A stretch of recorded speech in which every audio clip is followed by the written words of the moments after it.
pasaría si te dijera que alguno de los cuadros más realistas de la historia, esas obras maestras que parecen contener una luz imposible, no fueron pintadas solo con pinceles y talento, sino con la ayuda de una cámara, mucho antes de que la fotografía existiera incluso? ¿Estaríamos hablando de esto de un truco o de una herramienta secreta que cambió para siempre el curso del arte? Hoy en este video vamos a adentrarnos en uno de los debates más apasionantes y polémicos de la historia del arte, el uso de la cámara oscura por parte de los grandes pintores, y lo haremos de la mano de uno de los pintores más fascinantes, Johannes Vermeer, el maestro de la luz. Descubriremos cómo este artilugio, el abuelo de nuestras cámaras fotográficas, pudo haber sido utilizado para calcar la realidad, y analizaremos las pruebas que han llevado a muchos a pensar que la perfección de sus cuadros escondían un asombroso secreto tecnológico. Prepárense porque lo que vamos a ver los hará mirar el arte con otros ojos. Buena, polvitona. Bueno, hola a todos, mi nombre es Keamor, mucho tiempo sin no pasar por aquí, lo siento, he tenido muchas cosas que hacer, la vida adulta no me acompaña, pero hoy hablaremos de algo muy interesante con respecto a este hecho de calcar. Si calcar es realmente hacer trampa, he visto mucho Instagram, mucho TikTok de gente comentando con respecto a esto, ¿es realmente esto correcto? No sé, averigüémoslo.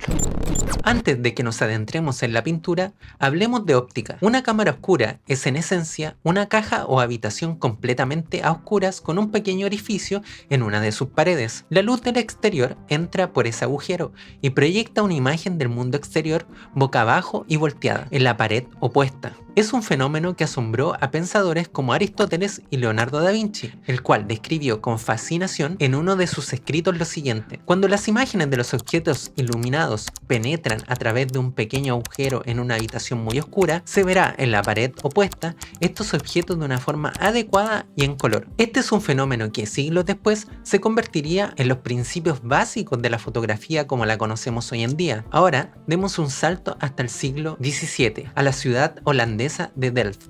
Allí trabajaba un pintor enigmático, casi olvidado durante siglos, que creaba escenas de una belleza y una calidad lumínica casi sobrenatural. Ese hombre se llamaba Johannes Vermeer. Sus obras, como La lección de la música o La joven de la perla, muestran una precisión en la perspectiva, en el manejo de los brillos y una atmósfera que llevó a muchos a preguntarse qué demonios hacía para lograr esto. A finales del siglo XIX, un grabador llamado Joseph Pennell fue el primero en señalar algo extraño. En el cuadro El oficial y la muchacha riendo, las proporciones entre las dos figuras parecen sacadas de una fotografía. El oficial, que está en primer plano, aparece desproporcionadamente grande, mucho más de lo que el pintor de la época haría por intuición. Ese error no es un error, es una anomalía óptica, es la deformación que produce un lente. Esta fue la primera pista de un misterio que aún hoy sigue abierto y que nos hace cuestionar si realmente Vermeer dibujaba como nosotros creíamos. Esta teoría cobró fuerza a principios del siglo XXI de la mano de un gigante del arte contemporáneo, David Hockney. En el año 2001, este pintor británico publicó un libro explosivo titulado El conocimiento secreto, el redescubrimiento de las técnicas perdidas de los grandes maestros. Hockney no se anduvo con rodeos con este libro. Su tesis era clara. A partir del siglo XV, artistas como Van Eyck, Caravaggio, Velázquez y por supuesto Vermeer, el cual es el protagonista de este video, utilizaron ayudas ópticas como la cámara oscura o espejos cóncavos para proyectar la escena de diferentes situaciones sobre su lienzo o un papel. Básicamente las estaban calcando. Hockney argumentaba que el salto de calidad y realismo que se produjo en el Renacimiento no podía explicarse solo por la maestría técnica. Era demasiado perfecto, se preguntaba. Por eso propuso que estos artistas no calcaban ciegamente, pero sí usaban estos artilugios para resolver la perspectiva más compleja y capturar el detalle más nimio, y luego aplicaban su genio artístico para terminar la obra. Porque sí, señores, yo también he utilizado calco, y aunque hagas las líneas de un calco, eso no determina tu calidad en el dibujo y cómo pintarás y dibujarás la obra. Por eso Hockney no se quedó en la teoría, señaló pistas visuales concretas. El propio Hockney identificó en las pinturas de Vermeer lo que él llamó efectos fotográficos. El primero de estos fue la perspectiva fotográfica. Como ya vimos, esa deformación de tamaño entre objetos cercanos y lejanos es típica de una lente y no de un ojo humano. plano. El segundo punto fueron los puntos desenfocados de sus obras. Vermeer a veces pintaba detalles de sus cuadros con una suavidad que no es natural en la pintura al óleo. Se parecen mucho a lo que hoy llamamos bokeh, la zona desenfocada de una fotografía.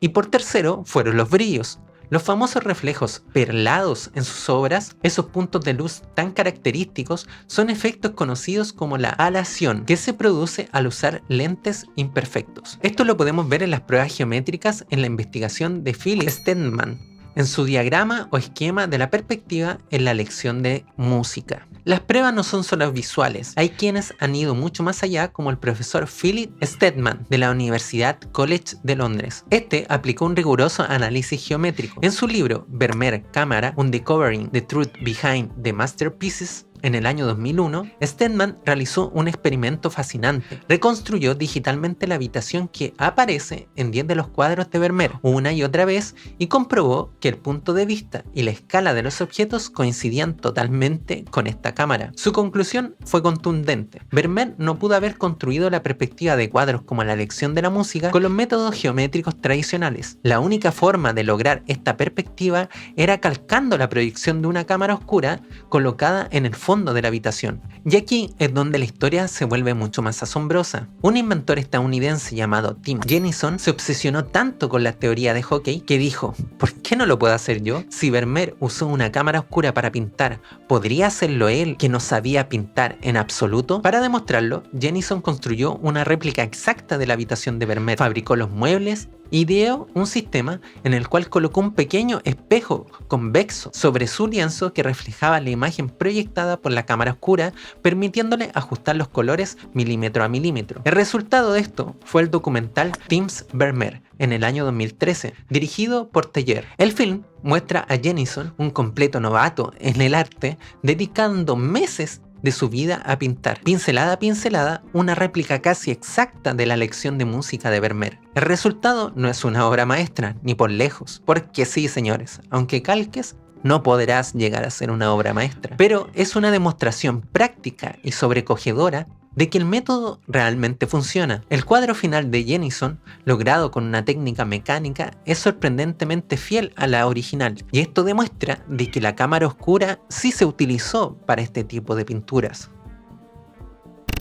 Antes de que la gente comente aquí y diga de que yo estoy defendiendo el hecho de que algunos calquen, quiero decirles que aquí tengo algunos dibujos que he hecho en el último tiempo. Son dibujos de mi gata. Como podrán ver, el papel es bastante grueso, así que es muy difícil de que se pueda calcar totalmente. Creo que hay muchos artistas que ocupan este recurso del calco para hacer sus obras. No creo que esto esté mal. Sí siento de que en gran parte corresponde el hecho de aprender a dibujar sin esa necesidad de calcar, pero también podríamos debatir el hecho de que tomar referencias, algo que todos hacemos, también podría llegar a ser trampa. La verdad, llegar a ser un artista totalmente completo sin referencias sería prácticamente imposible. Así que nada, intentaremos de llegar a una conclusión para saber si todo esto es realmente cierto.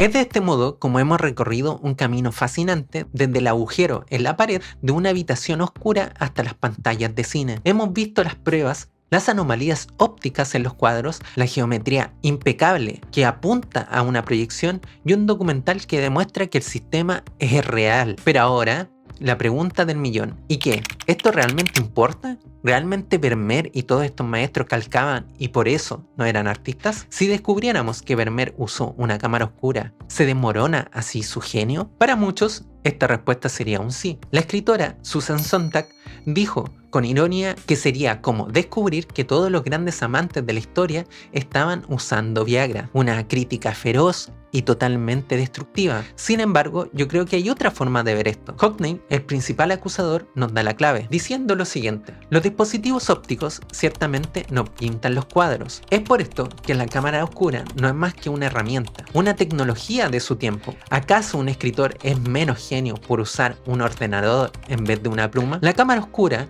le daba a Vermeer un dibujo base, una perspectiva perfecta y unos efectos de luz que no se le hubiera dado el solamente hecho de dibujar o pintar. Pero ¿quién eligió la composición, la paleta de colores, la atmósfera íntima y silenciosa, la luz que entra por la ventana y parece bendecir la escena. Eso fue solamente obra del pintor Vermeer, y la herramienta no puede crear el alma de una obra de arte. Esto lo podemos visualizar con la inteligencia artificial. Aunque muchos la utilicen y aunque muchos la quieran, sigue careciendo del valor compositivo de algunas obras creadas por humanos. Así que, la próxima vez que veas una pintura hiperrealista, pregúntate, ¿cómo lo hizo? Quizás no fue solo el talento, quizás fue con talento y un poco de ciencia. Y eso, lejos de restarle mérito a la obra, lo hace aún mucho más fascinante. ¿Y tú, qué opinas? ¿Usar una ayuda óptica es hacer trampa o es simplemente ser mucho más inteligente que el resto? Te leo en los comentarios. Y para finalizar este video, solamente me queda decirles de que le den like, se suscriban. Acá Amanda está jugando, se despedirá de todos ustedes. Y espero de que les haya gustado este video, de que les sirva, de que si realmente se les hace útil, no olviden también de que este material es para ello, para que se abra el debate. Así que nada, pueden dejar su comentario aquí. Y nada, nos vemos en un próximo video. Adiós. What is this rock? What is this? What is this earth without art? Just a rock.